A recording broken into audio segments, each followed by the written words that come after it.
ದಾಪಕ್ಲು ಸಮೀಪದ ಬೆಟ್ಟಗೇರಿ ಗ್ರಾಮ ಪಂಚಾಯತ್ ವ್ಯಾಪ್ತಿಯ ಹೆರವನಾಡು ಹಾಗೂ ಮದೆ ಪಂಚಾಯತ್ ವ್ಯಾಪ್ತಿಯ ಅವಂದೂರು ಗ್ರಾಮದಲ್ಲಿ ವಿವಿಧ ರಸ್ತೆ ಕಾಮಗಾರಿಗಳಿಗೆ ಮುಖ್ಯಮಂತ್ರಿಗಳ ಕಾನೂನು ಸಲಹೆಗಾರರು ಹಾಗೂ ವಿರಾಜಪೇಟೆ ಶಾಸಕರಾದ ಎಎಸ್ ಪೊನ್ನಣ್ಣ ಅವರು ಚಾಲನೆ ನೀಡಿದರು.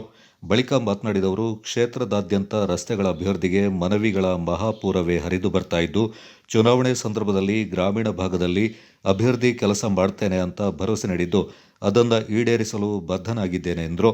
ಆದ್ಯತೆ ಮೇರೆಗೆ ಎಲ್ಲವನ್ನ ಗಣನೆಗೆ ತೆಗೆದುಕೊಂಡು ಹಂತವಾಗಿ ಅನುದಾನ ಒದಗಿಸಲಾಗುವುದೆಂದು ತಿಳಿಸಿದವರು, ಕಾಮಗಾರಿಯ ಗುಣಮಟ್ಟಕ್ಕೆ ಆದ್ಯತೆ ನೀಡುವಂತೆ ಅಧಿಕಾರಿಗಳಿಗೆ ಸೂಚನೆ ನೀಡಲಾಗಿದೆ ಎಂದರು.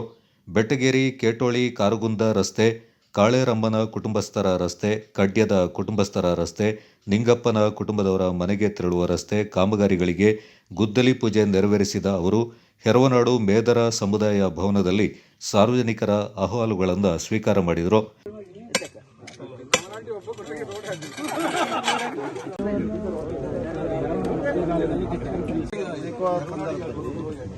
ಟ್ಯಾಂಕ್ ಇರೋದ್ರಿಂದ ಪೈಪ್ ಲೈನ್ಗೆ ಮಾಡಲೇಬೇಕಲ್ಲ, ಇಲ್ಲಾಂದ್ರೆ ಆಯ್ತು ಇಲ್ಲಿ ಈಗ ನೀರು ಮಾಡ್ತೀವಿ, ನಾಳೆ ಬಂದು ಇಲ್ಲಿಂದ ಹೊಡ್ಕೊಳ್ಳಲ್ಲ. ನಮ್ಮ ಕಡೆ ಮಾಡಿದ್ದಾರೆ, ಅಲ್ಲಿ ಫೇಲ್ಯೂರ್ ಆಗಿದೆ. ಎಲ್ಲಿಗೆ ನೀರು ಬೇಕು ಅಲ್ಲಿಗೆ ಮಾಡಿಲ್ಲ. ನಮ್ಮ ಮನೆಗೆ ಟ್ಯಾಪ್ ರೆಡಿ ಉಂಟು, ಕನೆಕ್ಷನ್ ಆಗಿದೆ. ಎಲ್ಲಿ ಬೇಕಾಗಿದೆ ಅಲ್ಲಿಗೆ ಕೊಟ್ಟಿಲ್ಲ. ಉಪಕಲ ಇದೀಗ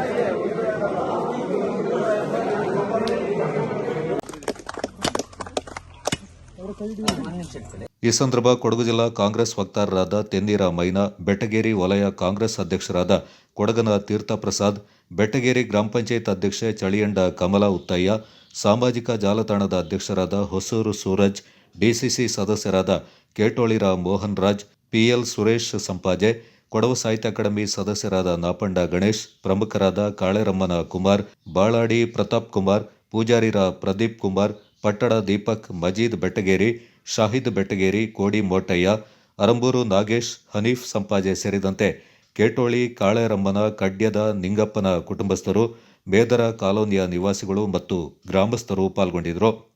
ಕೊಡಗು ಚಾನಲ್ ನ್ಯೂಸ್, ದುಗ್ಗಳ ಸದಾನಂದ ನಾಪಕ್ಲು.